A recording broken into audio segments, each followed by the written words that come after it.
हरियाणा की हर अपडेट के लिए बेल आइकन दबाएं और सब्सक्राइब करें STV हरियाणा न्यूज।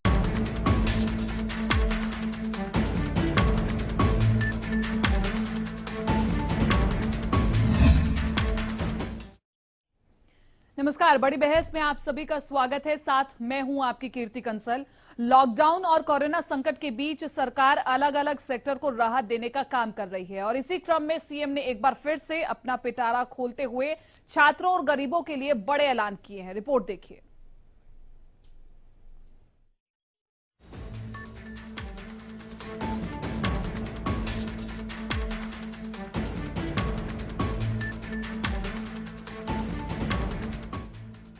कोरोना के खिलाफ चल रही लड़ाई और नुकसान की भरपाई के लिए सरकार लगातार नए कदम उठा रही है।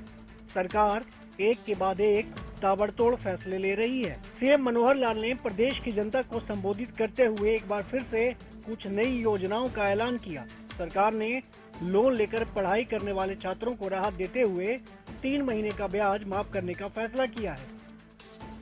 हमारे ऐसे विद्यार्थी हैं जिन्होंने अपनी शिक्षा हेतु ऋण लिया हुआ है।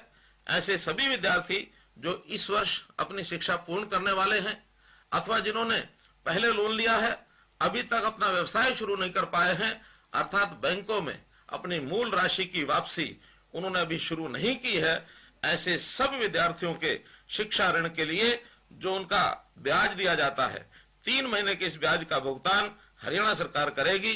इसमें लगभग 36,000 विद्यार्थी लाभान्वित होंगे। इसके साथ ही सरकार ने गरीबों के लिए लोन की भी व्यवस्था की है। सरकार की तरफ से उन्हें अपना काम शुरू करने के लिए लोन दिया जाएगा। सीएम ने खुद इसकी घोषणा की। हमारे जो गरीब बंधु जो छोटा मोटा धंधा शुरू करना चाहते हैं, उनके लिए बैंकों के पास DRI की योजना है, डिफरेंशियल रेट ऑफ इंटरेस्ट।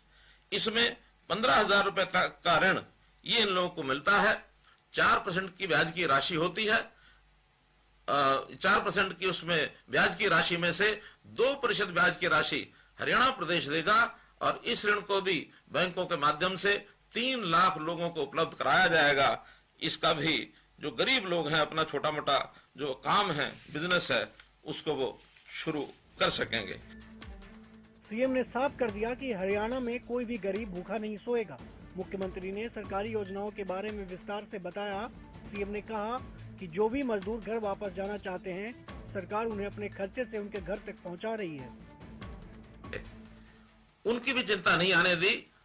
हमने भूख में अंतर नहीं किया और इस प्रकार से सबकी सहायता की और इस 2 महीने में किसी के भूखा न सोने देने और अंत्योदय के हमारे संकल्प को ध्यान में रखते हुए सरकार ने 27 लाख से अधिक परिवारों को निःशुल्क राशन भी निरंतर उपलब्ध कराया जा रहा है। जो गरीब लोग थे, मजदूर थे, उनकी हर प्रकार की सेवा करने के लिए लाखों प्रवासी मजदूरों को जो हरियाणा में कार्य कर रहे हैं, लॉकडाउन के कारण अपने मूल प्रदेशों में वापस जाना चाहते हैं, उनके लिए हमने बसों का, ट्रेन्स का निःशुल्क व्यवस्था की। हरियाणा से हमने कुल 53 ट्रेन और 4,257 बसों के द्वारा 2 लाख से अधिक मजदूरों को उनके भाइयों तक पहुंचाने के लिए गंतव्य स्थान तक पहुंचाया। पिछले 3 महीने के दौरान मजदूर भाइयों के लिए 600 से अधिक हमने शेल्टर होम्स ये भी चलाए ताकि उन्हें किसी भी तरह की दिक्कत न हो। दरअसल लॉकडाउन के चलते लोगों को काफी नुकसान हो रहा है। कई उद्योग खतरे में पड़ गए हैं। इनके लिए केंद्र सरकार और राज्य सरकार मिलकर योजनाएं बना रही है ताकि अर्थव्यवस्था को फिर से पटरी पर लाया जा सके। हरियाणा सरकार भी हर सेक्टर को राहत देने में जुटी हुई है। Bureau report, Haryana news. तो देखा आपने, हरियाणा सरकार का पूरा प्लान है कि अर्थव्यवस्था को किस प्रकार से पटरी पर लाया जाए, जिसके लिए कई बड़े ऐलान किए गए हैं। हालांकि आपको बता दें कि केंद्र सरकार ने जो 20 लाख करोड़ का आर्थिक पैकेज दिया था और उसमें कहा था कि राज्य सरकारें उसे अपने हिसाब से आगे वितरित करेंगी, उसी को आगे बढ़ाते हुए सीएम मनोहर लाल ने कई बड़े ऐलान किए हैं। इस पर हम चर्चा करेंगे। सोमवीर आर्य हमारे साथ जुड़ चुके हैं, राजनीतिक विश्लेषक है। सबसे पहले बहुत बहुत स्वागत है सोमवीर आर्य जी आपका। जी सोमवीर आर्य जी, स्वागत है आपका। मैं सबसे पहले आपसे ये पूछना चाहती हूं कि केंद्र सरकार ने जो 20 लाख करोड़ का आर्थिक पैकेज दिया था उसी का विश्लेषण आगे किया है सीएम मनोहर लाल खट्टर ने। क्या आपको लगता है कि थोड़ा बहुत क्रेडिट लेने की कोशिश की है, क्योंकि जिस प्रकार से वो कह रहे हैं कि 70,000 से ज्यादा परिवारों को राशन वितरित किया गया है। जी देखिए कीर्ति जी, ऐसा है कि ये समय तो बहुत खराब चल रहा है देश का, विश्व का, और हमारा हरियाणा भी उसकी चपेट में है।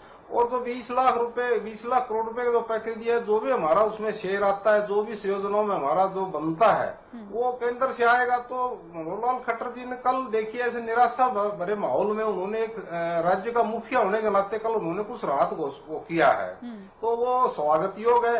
और ये जो एक तो सबसे पहले तो ये जो एजुकेशन लोन की जो बात कर रहे हैं, ये तो बहुत लिमिट सा है। ये तो जैसे ही एजुकेशन खत्म होते कंप्लीट करता है तो उसके 1 साल बाद लोन शुरू होता है, तो सिंपली 3 महीने एक्सटेंड किया गया। इसको थोड़ी सी और ज्यादा जरूरत थी, क्योंकि 3 महीने दिए इसमें लॉकडाउन में ही हो गए। जॉब क्रिएशन होगा उसका, तो ये थोड़ा सा एक तो ये ज्यादा होना चाहिए था। दूसरा जो गरीबों का सवाल जहां तक कहते जी 15,000 रुपए हम लोन देंगे, उसमें 2% जो है सरकार देगी, तो वो भी देखिए कदम तो सराहनीय है। ये एक प्रतीकात्मक कह लीजिए आप इसको, इससे बहुत कुछ होने वाला नहीं है, क्योंकि 2.5 करोड़ की जनता में इस तरह के छोटे छोटे पैकेज से अभी जो आजकल जो हुआ इससे बहुत कुछ होने वाला नहीं है। लेकिन ये एक सरकार की नीयत है, सरकार के मुखिया होने के नाते उन्होंने जो बातें बताई हैं, जो कल जो जितनी भी घोषणाएं की हैं, ये एक अच्छे प्रोसेस की तरफ है। एक निराशाजनक माहौल जो चल रहा है उसमें एक सकारात्मक लाने के लिए किया गया। दूसरा जहां तक गरीबों का सवाल है, 70,000 जो गरीब जितने जो बता रहे हैं, गरीबों के लिए देखिए गरीबों का एक बहुत विस्तृत प्लान बनाना पड़ेगा। ये घोषणा करने से या इस तरह से नहीं, गरीबों को जब तक आप आत्मनिर्भर नहीं करोगे, ये टेम्परेरी बीमारियां जैसे ही चलती रहेंगी। गरीबों को अपना मकान चाहिए, परमानेंट घर चाहिए, जॉब चाहिए, उनके बच्चों की सिक्योरिटी चाहिए, उनकी लाइफ की सिक्योरिटी चाहिए। तो वो जो है इसके लिए बहुत लंबी प्लान है। ये कह देना कि हमने 70,000 का वो कर दिया, ये एक थोड़ा सा मरहम लगाने वाली बात है। अब जो संकट है इसके लिए एक अच्छा बयान है इनका, अच्छा कदम है, मैं मानता हूं। लेकिन सवाल पैदा होता है कीर्ति जी कि हम 70 साल से आजाद भारत में रह रहे हैं, हरियाणा बड़े भी सालों हो गए, आज हम यही हालत है हमारी कि एक मजदूर जो है वो 2 महीने का स्वावलंबी नहीं है कि 2 महीने घर से अगर कोई भी पत्ता जाए तो खाए, एक दिन में अगले दिन उनको भूख सताने लगती है, उनके पास घर नहीं है, उनके पास रहने के लिए नहीं है, वो सड़कों में है। तो ये जो है ये ठीक है, कल वाली बात मैं मानता हूं, लेकिन इसके लिए दूरगामी कदम उठाने पड़ेंगे। जो प्रधानमंत्री जी ने पैकेज दिया है और जो आत्मनिर्भर और स्वदेशी का जो नारा दिया है, जो उन्होंने ये कहा है और ये इसको कार्यान्वित जमीनी हकीकत पर करे, तो हरियाणा एक बहुत अच्छा स्टेट है। जनसंख्या कम है, काफी डेवलप हो सकता है। तो इसके लिए जो है ये करना पड़ेगा, जमीनी हकीकत को करना पड़ेगा। और दूसरा जहां तक सवाल ये मजदूरों का है, मजदूरों की हमने पिछले आपके चैनल में इनकी काफी आलोचना की थी। मजदूर सड़क पे थे, मजदूरों को खाना नहीं था, मजदूर दुख परेशान हो गए, लेकिन उसके बाद थोड़ा सा उस स्थिति में सुधार आया है। अभी मजदूरों की हालत ज्यादा खराब नहीं है, सड़कों पर कम नजर आ रहे हैं, हरियाणा में तो कम से कम नहीं है। तो हरियाणा प्रदेश जो है ये इन मामलों में ठीक है। हरियाणा की जनता, हरियाणा की जो संस्थाएं हैं, जो एनजीओ हैं, जो सामाजिक संस्थाएं हैं, दूसरे जो जितनी भी शिक्षण संस्थाएं हैं, ये सारी ऐसे टाइम पे आगे आती हैं। ठीक है। ये हमारे सिख भाई है, देखिए कितना खिलाना पिलाने का लंगर चला रहे हैं। तो ये ठीक है, मैं आपको एक बार रोकना चाहूंगी, मैं आपको एक बार माफी के साथ रोकना चाहूंगी। हमारे साथ डॉक्टर संजय शर्मा, प्रवक्ता बीजेपी, हमारे साथ जुड़ चुके हैं। संजय शर्मा जी, सबसे पहले आपका स्वागत है। आवाज पहुंच पा रही है मेरी आप तक संजय शर्मा? हाँ, आपकी आवाज मुझे मिल रही है जी। संजय शर्मा जी, कल राहत पैकेज का ऐलान किया गया है, ऐसे में क्या आपको लगता है कि जनता को इससे राहत मिलने वाली है? क्योंकि बहुत से लोग ये भी कह रहे हैं और अन्य पार्टियां भी ये कह रही हैं कि ये सिर्फ मरहम लगाया गया है, ज्यादा बड़ा राहत पैकेज नहीं है ये। देखिए, जिस तरह की परिस्थिति है कोरोना के बाद की ड्यूरिंग लॉकडाउन, उसके अंदर सरकार जितना कुछ मैक्सिमम कर सकती थी, सरकार ने उससे ज्यादा करने का प्रयास किया है। मरहम लगाना भी एक काम होता है, इलाज करना भी एक काम होता है। सरकार मरहम लगाते हुए ही इलाज कर रही है, चाहे वो प्रवासी मजदूर है उनको अपने घर पर पहुंचाना, चाहे लोगों को फ्री में राशन देना, सूखा राशन है, चाहे भोजन की व्यवस्था है, चाहे जो हमारे प्रवासी मजदूर पंजाब से या हिमाचल से चल करके या बाकी प्रदेशों से चल करके हरियाणा में आए हैं उनके ठहरने की, खाने की व्यवस्था करना, तो ये सब काम सरकार ने किए हैं। इसके अलावा लोन देने की जो बात हो रही है, उस लोन के अंदर भी 2% ब्याज की छूट आदरणीय मुख्यमंत्री जी ने कल ही घोषणा की है कि जो विद्यार्थी ऐसा लोन लेना चाहेंगे उनको हम 2% उसमें छूट देंगे। तो ये सारे काम सरकार ने किए हैं, लेकिन ये सरकार की जिम्मेवारी भी है। अब जितना बड़ी ये आपदा है, जितनी बड़ी विपत्ति है, उस विपत्ति के अंदर सरकार के द्वारा किए गए काम, हर प्रदेश के द्वारा, जो और भी प्रदेश है उनके द्वारा किए गए कामों की तुलना अगर हरियाणा के मामले में आप करोगे तो आप हरियाणा को उन सबसे बेहतर पाओगे। ये हमारी जिम्मेवारी है, कोई हम किसी पे एहसान नहीं कर रहे। ठीक है, हमारे साथ राजनीतिक विश्लेषक सोमवीर आर्य भी जुड़े हुए हैं। हालांकि वो राहत पैकेज का ऐलान कर रहे हैं और हरियाणा सरकार की तारीफ कर रहे हैं कि वाकई इस समय में जरूरी था कि प्रदेश के मुखिया आए और लोगों को ये आश्वासन दे कि हम उनके साथ हैं। लेकिन कहीं ना कहीं उन्हें भी लग रहा है कि जो शिक्षा के लिए किया गया है उसमें और वाइडर रूप से हो सकता था। इस पर क्या कहेंगे संजय जी आप? शिक्षा के लिए क्या किया जा सकता था और वाइडर? सोमवीर आर्य जी कहिए। जी, क्या शिक्षा में और क्या किया जा सकता है? शिक्षा के अंदर जो लोग आपको घर बैठे जो बच्चे हैं उनको पढ़ाने के लिए ऑनलाइन चैनल के माध्यम से उनको शिक्षा दी जा रही है। स्कूल कॉलेज अभी बंद हैं क्योंकि कोरोना एक ऐसी बीमारी है जो इकट्ठे बैठने के कारण से सोशल डिस्टेंसिंग उसमें जरूरी है, इस कारण से स्कूल और कॉलेज खोल नहीं पा रहे। लेकिन विद्यार्थियों को घर बैठे ऑनलाइन शिक्षा मिले, उनको जो जो भी जरूरत की चीजें हैं वो मिले, ये सरकार ने कहा है। इस पे जो सरकार ने पैकेज दिया है 40 करोड़ रुपए का लाभ छात्रों को होगा। जो लोन की बात की है, शिक्षा में लोन की बात, 2% ब्याज की जो छूट की बात कही है, उसे 40 करोड़ रुपए का लाभ लेकिन सोमवीर आर्य जी ये कह रहे हैं कि जो 3 महीने का ब्याज माफ करने की बात कही है वो तो लॉकडाउन के टाइम ही निकल जाएगा। तो इतना ही कर सकती है ना सरकार कि 3 महीने का जो ये टाइम है, वो अभी अब से लोन जो पिछला लिया है वो अलग है, जो आगे भी लोन लेंगे उनके लिए 3 महीने के ब्याज की छूट की बात भी कही है। संजय जी, बड़ी बड़ी कंपनियों का बड़ी कंपनियों का बहुत करोड़ों लाखों। ठीक है, एक बार संजय जी एक बार सुनिए, संजय जी एक बार सुनिए कि सोमवीर आर्य जी क्या कह रहे हैं। जी हाँ जी, हेलो, मैं कीर्ति जी ये कहना चाह रहा हूँ कि ये जो संजय जी कह रहे हैं कि इतना ही कर सकती है, ऐसा कुछ नहीं है, कुछ भी नहीं है। तो 3 महीने का एक्सटेंड ही तो किया आपने। मैं ये कहना चाह रहा था, एजुकेशन के ढांचे की बात नहीं कर रहा मैं, वो तो एक लंबा विषय अलग करेंगे। आज जो कल रात पैकेज दिया 3 महीने के बच्चों को, इसको थोड़ा सा 3 महीने की बजाय एक तो ज्यादा देना था। क्योंकि एजुकेशन लोन का सिस्टम ये है, एजुकेशन या तो खत्म हो उसके 1 साल बाद लोन शुरू होता है, रिकवरी शुरू होती है, और या फिर जॉब मिलने के 6 महीने बाद। तो ये दोनों कंडीशन में ही 3 महीने कम है। मैं ये सिंपल एक अपील करना चाह रहा था, ये कोई मैं इश्यू नहीं उठा रहा हूँ। ठीक है, 3 महीना कर दिया, हो सकता है कि परिस्थितियां ऐसी और हो जाए, लेकिन ये कहना कि भाई इतना ही कर सकता था, सरकारें संजय जी बड़े बड़े किए हैं। ये बहुत लंबा विषय है कि कितने करोड़ों रुपए, लाख करोड़, हजार करोड़ रुपए माफ होते हैं, वो होते वो तो छोड़िए। खैर, ये कौन सा माफ कर रहे हैं? ये भी तो 3 महीने का एक्सटेंड नहीं किया कि EMI नहीं देनी पड़ेगी, 3 महीने एक्सटेंड की है। तो चलो ये ठीक है, मैं फिर भी मैं कह रहा हूं कि ये राहत भरा पैकेज है। मैं ये एक कदम है, पैकेज कुछ नहीं है, कदम है ये कि एक सकारात्मक है कि भाई हाँ सरकार को चिंता है। और देखिए ऐसे समय में हम ना नुकुर करें, नुक्ताचीनी करें, वो भी कीर्ति जी अच्छा लगता। हम सरकार के इस मामले में साथ हैं, चाहे वो मजदूर का मामला हो, चाहे वो किसान का मामला। आप देखिए किसान का पैकेज आया ऊपर से केंद्र सरकार से, उसको क्यों नहीं जल्दी से लागू करते हैं? क्यों नहीं किसानों को आके संतुष्ट करते हैं? बताएं, किसानों को सबसे हालत ज्यादा किसानों की है। किसानों का एक प्राकृतिक अप्राकृतिक जो बारिश हो जाती है, कभी ओले पड़ जाते हैं। अभी राजस्थान में टिड्डी ने कितना नुकसान किया है। तो कहने का मतलब मेरा ये है कि आप एक दूसरे जो वर्ग है उनको देखिए, क्योंकि ये एक एजुकेशन और एक छोटा सा जो 15,000 तक का उद्योग है, इससे आप साझ रहे कि अभी चलो हमारा आपकी पीठ पर मैं जी बिल्कुल। संजय शर्मा जी, मैं यही सवाल आपसे पूछना चाहूंगी कि क्या उसको आप जमीनी हकत पे लाइए, ये कहना चाह रहा हूँ। संजय शर्मा जी, मैं बिल्कुल आपसे यही पूछना चाहूंगी कि क्या आपको लगता है कि शिक्षा को ध्यान में देकर के, मजदूरों को ध्यान में देकर के अर्थव्यवस्था को पटरी पर लाया जा सकता है? क्योंकि किसान भी एक बड़ा वर्ग है जो अपना एक बड़ा योगदान निभाता है अर्थव्यवस्था में। उनके लिए क्या है सरकार के पास? देखिए, सरकार ने, चाहे केंद्र की सरकार है चाहे प्रदेश की सरकार है, किसानों के लिए बहुत से आर्थिक पैकेज पहले भी घोषित किए हैं। और कोई ये अंतिम घोषणाएं नहीं है।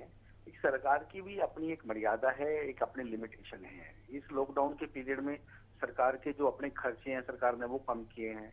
जो सैलरीज हैं, चाहे विधायक हैं, चाहे मंत्री हैं, चाहे मुख्यमंत्री, उन्होंने 30% उसमें कटौती की है। तो वहां से जहां से भी पैसा बच सकता है वहां से बचा करके और अपने इस प्रदेश की आर्थिक व्यवस्था को देखते हुए जितना भी मैक्सिमम हर वर्ग के लिए, चाहे वो किसान है, चाहे यानी कि संजय जी हम माने, यानी कि हम ये माने संजय जी की किस्तों में हो रहा है राहत का ऐलान, अभी और भी आएंगे प्रदेश के मुखिया और ऐलान करेंगे, ये माने हम? बिल्कुल मैं कह रहा हूँ ये अंतिम नहीं है जो दिया गया है, ये अंतिम नहीं है। जैसे जैसे चीजों की व्यवस्था होती है, जहां जहां जो जरूरत पड़ेगी, सरकार का दायित्व है, सरकार लोगों की भलाई के लिए ही है, तो लोगों की भलाई के लिए सरकार जो भी कर सकती है वो मैक्सिमम करेगी। इसमें कोई अंतिम निर्णय ये सारे हो गए हैं ऐसा नहीं है। आगे आगे जैसे जैसे परिस्थिति जिस तरह की बनती चली जाएगी, हर वर्ग के लिए हर तरह के जो भी लाभ सरकार दे सकती है वो देगी। ठीक है संजय जी, क्या आपको इसकी जानकारी है? हालांकि हम सराहना करते हैं कि राज्य सरकारें शेल्टर होम की व्यवस्था कर रही है, लेकिन क्या आपको इसकी जानकारी है कि कई शहरों में शेल्टर होम्स में मजदूरों की हालत बहुत बुरी है और कई शेल्टर होम्स में तो मजदूरों को बाहर निकाला जा रहा है? ये जानकारी है आपके पास? नहीं, वो मुझे जानकारी है, लेकिन बहुत कम जगह ऐसा है। उसका भी कारण ये है कि व्यवस्थाएं उतनी नहीं हो पाई। वहाँ की व्यवस्थाएं ये भी देखनी पड़ती है कि इस बीमारी के कारण, कोरोना के कारण से सोशल डिस्टेंसिंग भी चाहिए, उनको भोजन जिस तरह से देना है वो भी देने की बात है। सरकार ने अपनी तरफ से भी और भारतीय जनता पार्टी के रूप में भी, हमारे विधायक भी और बाकी जो पार्टी के जिला अध्यक्ष हैं, प्रदेश के पदाधिकारी हैं या अन्य प्रमुख कार्यकर्ता हैं, हर स्थान पर इस तरह के शेल्टर होम में अपनी तरफ से जितना योगदान हो सकता है वो भी कर रहे हैं। बहुत सी एनजीओ लगी हुई हैं, बहुत से सामाजिक संगठन लगे हुए हैं, कई जो धार्मिक संस्थाएं हैं वो भी सहयोग कर रही हैं। देखिए विपदा बड़ी है, लोगों में पैनिक भी ज्यादा होता है। जिस तरह से मजदूरों को ये लगता है कि हम जल्दी से जल्दी पहुंच जाएं, लेकिन उनको पहुंचाने के लिए भी एक सिस्टम के माध्यम से, क्योंकि उनके स्वास्थ्य का भी ध्यान रखना है, उनके भोजन पानी की व्यवस्था का भी ध्यान रखना है, उतने लोगों को ही भेज पाएंगे जिसके कारण से कोई उनके स्वास्थ्य पे आंच ना आए। कोई कोरोना के कारण से जो लिमिटेशंस है उनको ध्यान में रखते ही उनको भेजा पाएगा। लेकिन हर व्यक्ति को जल्दबाजी है कि मैं अपने घर पहुंच जाऊं या मैं अपने स्थान पे पहुंच जाऊं। इससे बहुत से लोग पैदल चलना शुरू कर देते हैं। हालांकि सरकार ने सबको कहा है कि आप रजिस्ट्रेशन कराइए। रजिस्ट्रेशन की भी जो प्रक्रियाएं थी वो भी सरकार ने आसान की हैं, ताकि सब लोगों को हर चीज में सुविधा मिले और उनको कोई दिक्कत भी ना आए और बीमारी के कारण से उनके स्वास्थ्य पर भी कोई प्रभाव ना पड़े। ये सब देखना सरकार का काम है। सरकारें उसी हिसाब से काम कर रही है। इसमें कहीं भी ढिलाई नहीं है, कोई नेग्लिजेंसी नहीं है और कोई मानवता को आधार मान करके सरकार उस तरह से काम कर रही है और सरकार काम करती रही। क्योंकि भारतीय जनता पार्टी के लिए केवल सत्ता चलाना ये उद्देश्य नहीं है, समाज के लिए काम करना, समाज के अंतिम व्यक्ति के लिए काम करना, ये हमारा लक्ष्य है, ये हमारा मिशन है। ठीक है संजय जी, आपने हरियाणा न्यूज के माध्यम से जानकारी दी कि जो अभी राहत पैकेज का ऐलान हुआ है ये अभी सिर्फ एक ही नहीं है, अभी आने वाले वक्त में प्रदेश के मुखिया और भी राहत पैकेज का ऐलान करेंगे। तो क्या आपके पास से जानकारी मिल सकती है कि आने वाले समय में और किस किस वर्ग के लिए सबसे पहले राहत पैकेज का ऐलान होगा? देखो मैंने कहा ना कि हर वर्ग के लिए, चाहे वो मजदूर है, चाहे वो व्यापारी है, चाहे एमएसएमई है, चाहे वो किसान है, चाहे वो छात्र है, जो भी जरूरत जिस भी वर्ग को होगी, सरकार अपनी व्यवस्थाओं को, अपने सिस्टम को ध्यान में करके, बिल्कुल हमारा उद्देश्य लोगों को इस बीमारी के दौरान कोई कष्ट ना हो, कोई तकलीफ ना हो, कोई दुख ना हो, कोई कमी ना रहे, ये सरकार की प्राथमिकता में है। यही आशा करते हैं कि जो बात आप कह रहे हैं वाकई उसमें सच्चाई भी हो, क्योंकि हम तस्वीरें देख रहे हैं, मजदूरों को बहुत दिक्कत आ रही है, किसानों को भी बहुत दिक्कत आ रही है, लेकिन ये राहत कहीं ना कहीं मरहम जरूर लगाता हुआ नजर आ रहा है। बहुत बहुत शुक्रिया संजय शर्मा जी हमारे साथ जुड़ने के लिए। आपने सुना सोमवीर आर्य जी, क्योंकि अब वो कह रहे हैं कि आने वाले समय में और भी राहत पैकेज का ऐलान हो सकता है। आपको क्या लगता है कि सबसे पहले प्रदेश के मुखिया को कौन से वर्ग को चुनना चाहिए? अब देखिए कीर्ति जी, जैसे इन्होंने कहा कि आपके चैनल के माध्यम से मैं ये कहना चाहता हूँ, मैं भी आपके चैनल के माध्यम से यही कहना चाह रहा हूँ कि देखिए लेबर का हो गया, एमएससी का हो गया, किसान को अभी अलॉटमेंट प्रॉपर हुआ नहीं है। केंद्र ने तो एक अलॉट किया बजट, और जो जमीनी हकीकत है, किसको क्या डिस्ट्रीब्यूशन है, उसको कितना बैंक को देना है, कितना खाद एजेंसी को देना है, कितना इक्विपमेंट में सब्सिडी देनी है, ये सारी जो राहत किसानों की ये देनी है हमारी राज्य सरकार ने। तो मैं आपके चैनल के माध्यम से ये कहना चाहता हूँ कि किसानों को आप जल्दी संभालिए प्रायोरिटी बेस पर। अब मैं एक छोटा सा उदाहरण बताता हूँ कीर्ति जी, कि आप एक बैंक में लोन एक जमींदार लेने जाता है और 5 एकड़ तक ये सीमांत उसको किसान मानते हैं। हाँ, हाँ। 5 एकड़ का इस हरियाणा में आप मोटे तौर से 1 करोड़ की आप पूंजी लगा लीजिए। 1 करोड़ की जमीन कहीं भी है, गुड़गांव में तो 5-6 करोड़ की है, भिवानी हरियाणा अगर रोहतक हिसार में कहीं भी आप देख लें, पंचकुला में बहुत ज्यादा है, लेकिन 1-1.5 करोड़ रुपए की वो जमीन की कीमत है। 5 तक वो 25 या 30, 50,000 रुपए मैक्सिमम 1 एकड़ पर देते हैं, यानी वो 2.5-3 लाख की लिमिट है हमारी। एक किसान को आप 3 लाख रुपए खेती करने के लिए ले सकता है, उसको आप लोन कह लीजिए, चाहे वो खेती करने के लिए एडवांस कह लीजिए, उसको केसीसी है, वो एडवांस कार्ड है। और इधर से आज एमएससी की जो घोषणा हुई वो देखिए कि एक जो उद्योग चला रहा है वो, अगर वो 1 करोड़ रुपए इन्वेस्ट करता है, ठीक है जी, 1 करोड़ इन्वेस्ट करता है और उसकी 5 करोड़ जो है वो सर्कल होना चाहिए, पूरी आउटपुट होनी चाहिए पूरे साल की, उसको ये 3 करोड़ तक, उसको सबसे छोटा मानते हैं, सूक्ष्म उद्योग मानते हैं, वो 3 करोड़ तक उसको बिना किसी डॉक्यूमेंट के, बिना किसी गारंटी के, बिना किसी लिक्विडिटी के लोन दे रहे हैं। और एक किसान को 3 लाख रुपए लोन देंगे, 5 एकड़ उसके 4 एकड़ 3 एकड़ जमीन है उसके पास, उसी रेशियो में देंगे, पर एकड़ देंगे। दूसरा उसके पेपर्स जो है, उसकी जमीन जो है वो एक तरह से मोर्गेज है, अगर आप कानूनी भाषा में कहें तो वो एक तरह से गहने गिरवी रखी हुई हो जमीन, क्योंकि वो जो केसीसी बनता है उसमें जो उसकी जमीन है वो उसकी रजिस्ट्री इन फेवर में जिस बैंक के भी उसके फेवर में करवानी पड़ती है, तहसीलदार या रजिस्ट्रार ऑफिस में। ठीक है, तो कहने का मतलब मेरा ये कि आप किसान को, मुख्यमंत्री जी संभालिए, किसान सबसे ज्यादा पीड़ित है, सबसे ज्यादा दुखी है, सबसे ज्यादा मार पड़ती है ना, इसके पास और सबसे पहले किसान वर्ग ही ऐसा तबका है जिस पर सरकार को ध्यान देना होगा। बहुत बहुत शुक्रिया सोमवीर आर्य जी, आप हमारे साथ जुड़े, अपना समय आपने हमें दिया और दर्शकों को ये समझाया कि सरकार दर्शकों के लिए, सरकार लोगों के लिए क्या कर रही है और अब सरकार को किस वर्ग पर सबसे पहले ध्यान देना चाहिए। फिलहाल इतना ही, दीजिए इजाजत, नमस्कार।